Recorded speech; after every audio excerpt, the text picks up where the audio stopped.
আপনি কত টাকা বললেন? ৯৬০০ টাকা। আর লিখেছেন কত? ওইখানে স্যার ১১,৬০০ টাকা।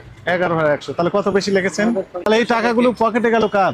208 টাকা। উনি বলেন 208, ইনি 108, 112। আমাদের কাছে ইনভয়েস আছে। উনি 208 বললেন কেন?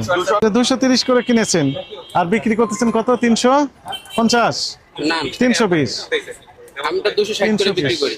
এটা 260। এই দেখেন স্যার, আমি ২৬০ করে আপনাকে, আমি পুরো বিলটা আপনাকে মিলাই দিচ্ছি। কথা শুনেন, আমি বলি শুনেন। আপনার কি বুঝতে পেরেছেন? 100 টাকা করে বেশি লিখেছেন। এখন এই টাকাটা আপনার পকেটে গেল না ওনার পকেটে গেলেন? স্যার উনি তো, এগুলো তো আমাদের কনসার্ন না। কনসার্ন হচ্ছে জি স্যার বুঝতে যে পারছি। আপনি লিখলেন একটা আর বলতেছেন নিয়েছেন আরেকটা। আপনি দেখছেন আপনার দৃষ্টিকোণ থেকে, আমি দেখেছি ভোক্তাদের দৃষ্টিকোণ থেকে।